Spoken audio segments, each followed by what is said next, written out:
उनसे मजीद बात कर लेते हैं। अफजल जावेद, आगाह कीजिएगा, आर्टिकल 245 को सुप्रीम कोर्ट में चैलेंज कर दिया है। जी बिल्कुल, पाकिस्तान तहरीक इंसाफ की जानिब से आइन के आर्टिकल 245 को जो है सुप्रीम कोर्ट ऑफ पाकिस्तान में चैलेंज कर दिया गया और पाकिस्तान तहरीक इंसाफ के एडिशनल सेक्रेटरी जनरल जो है उनकी जानिब से ये चैलेंज का अमल जो है सुप्रीम कोर्ट ऑफ पाकिस्तान में अमल में लाया गया है और इस बैरिस्टर गौहर अली की तवज्जुह से दरख्वास्त दायर की गई। उसमें ये मौक़िफ़ इख्तियार किया गया है कि आर्टिकल 245 का इस्तेमाल जो है सियासी मकासद के लिए नहीं किया जा सकता। आर्टिकल 245 का नफाज जो है सियासी मुखालफिन को अफवाज के कैसे लड़ाने के लिए इस्तेमाल किया जा सकता है और फौजी अदालतों में ट्रायल जो है वो बुनियादी हकूक़ के खिलाफ है। साथ ही दरख्वास्त में ये भी कहा गया कि आइन पर शहरी को शफाफ और मुनसिफाना ट्रायल का हक जो है वो देना जरूरी है। लिहाजा तारीख में कभी भी हजारों सियासी कारकुनों और लीडर्स का फौजी अदालत में ट्रायल नहीं हुआ है। लिहाजा अदालत जो है 245 के जो नफाज और इसके तहत होने वाले क्रैक डाउन को जो है वो कल अदम करार दे दे। ठीक है अफजल जावेद, आर्टिकल 245 अगर नाजरीन इसको जानना चाहें तो आर्टिकल 245 है क्या, इस हवाले से कुछ डिटेल अपने नाजरीन तक पहुंचाइएगा।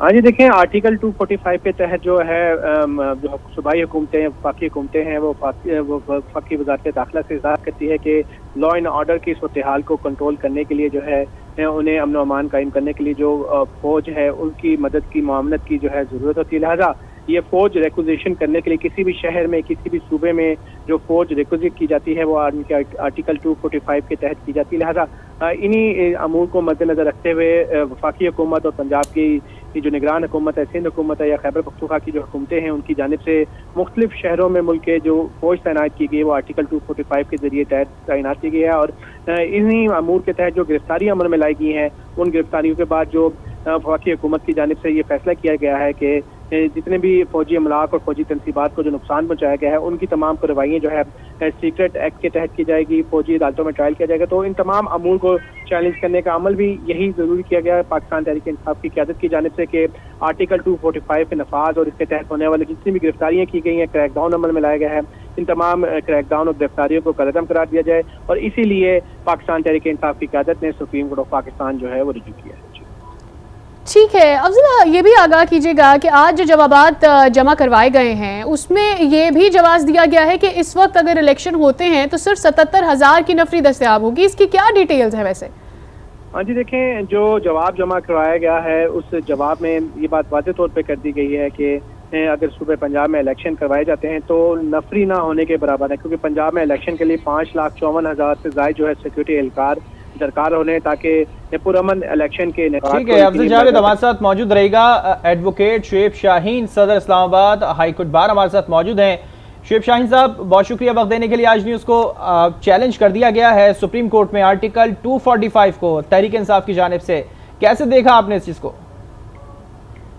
देखिए, मैं समझता हूँ कि जो सिचुएशन इस वक्त हुई है, सांस लेने पे पाबंदी हुई है, लोगों को उठाएं, बंद करें, जेलों में डालें और जो सिचुएशन क्रिएट की गई है, एक हमारा बहुत प्रेस्टिजियस इंस्टीट्यूशन है फौज और इस्टेब्लिशमेंट हमारे मुल्क की, उनके साथ आम आवाम की जो मोहब्बत का रिश्ता है वो ख़राब हो रहा है।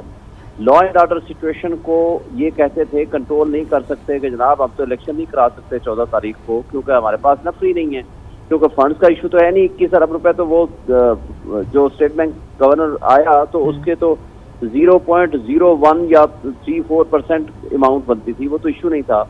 आज परमानेंट बेसिस पे KPK में परमानेंट बेसिस पे पंजाब में और इस्लामाबाद में फौज को तैनात कर दिया है, which is unconstitutional and illegal and it does not necessitate in circumstances में कि आप फौज को, जिनका काम है सिक्योरिटी मेयर्स के लिए, जिनका काम है आप बाउंड्रीज में जाकर काम करें, मुल्क की सलामती के लिए मामला चलाएं, तो ये अननेसेसरी ये एक नोटिफिकेशन था। मैं समझता हूँ इट इज़ क्वाइट रीजनेबली इन्होंने चैलेंज किया है और ठीक फैसला, ठीक चैलेंज किया है और इसको बहरहाल सुप्रीम कोर्ट अपने जो भी आइन के तकाजे के मुताबिक उसको फैसला करेंगे। तो इनकी बदनीयती पे मबनी इनका नोटिफिकेशन है कि जब एक दिन के लिए आप नफरी दे सकते थे, वजारत दिफा ने कह दिया तो परमानेंट बेसिस पे आपने कैसे फिर वहां पहुंचा दिए, और 2 सूबों में, एक सूबे में तो आप नहीं कर सकते थे, 2 सूबों में भी और इस्लामाबाद में पहुंचा। शेख शाहीन साहब, एक जानिब तो ये मामला है, दूसरी जानिब हम ये भी जानते हैं कि पंजाब की जो निगरां हुकूमत है उसने इलेक्शन से माजरत कर ली है। क्लियरली उन्होंने बताया है कि ना हमारे पास नफरी मौजूद है। उन्होंने क्लियरली बताया कि इसका जो तमाम तर इख्तियार है वो इलेक्शन कमीशन को है और इसलिए हम ये नहीं ले सकते हैं इलेक्शन की जिम्मेदारी फिलहाल। शुएब शाहीन साहब, आपको आवाज आ रही है? जी आ रही है। मैंने कहा निगरान हुकूमत आई ही इसलिए है कि वो इलेक्शन कराए। अगर उसने इलेक्शन नहीं करा सकती, इलेक्शन कराने से माजरत कर ली है, तो फिर वो बैठे किस लिए हैं? उनकी फिर इंटरम सेटअप है किस मकसद के लिए? उनका तो मकसद ही सिर्फ और सिर्फ इसलिए है, उनको इसलिए अपॉइंट किया गया है, नॉमिनेट किया गया है, they are not the representatives of the Punjab, क्योंकि या केपी के, because the actual thing is के उमूर ममलिकत मुंतखब नुमाइंदों के जरिए चलाए जाने हैं। ये तो सेटल्ड आइन का तकाजा है, बेसिक स्ट्रक्चर है हमारे आइन का। तो उसके खिलाफ अगर नॉमिनीज आए हैं, वो सिर्फ इलेक्शन कराने आए हैं। जब आपने इलेक्शन नहीं कराना, बाकी सब कुछ करना है, तो फिर आपको इक़्तिदार पे आप गासिब तस्वर होंगे। ये इनका गैर आइनी और गैर कानूनी कब्जा तस्वर होगा। तो इनको ये बात कहते हुए भी इन्होंने अपने आप को अनक्वालिफाई कर लिया है टू होल्ड दिस पोजीशन। इनका यहाँ बैठना एक एक दिन भी गैर आइनी और गैर कानूनी है, और वैसे भी 90 डेज से ज्यादा तो ये होल्ड ही नहीं कर सकते थे ये पोजीशन। अब आप आगे बताएं कि मुझे बताएं कि बजट कौन देगा, किससे अप्रूवल लेके ये बजट पेश होगा? तो ये कैसे इंडेफिनिट पीरियड के लिए बैठ गए हैं? It is not possible. इनका ये स्टेटमेंट शुएब शाहीन सदर इस्लामाबाद बार हमारे साथ मौजूद थे। पीटीआई ने आर्टिकल 245 के नफाज को चैलेंज कर दिया है। दूसरी जानिब निगरां हुकूमत पंजाब में फौरी इंतखाबात से माजरत कर ली है।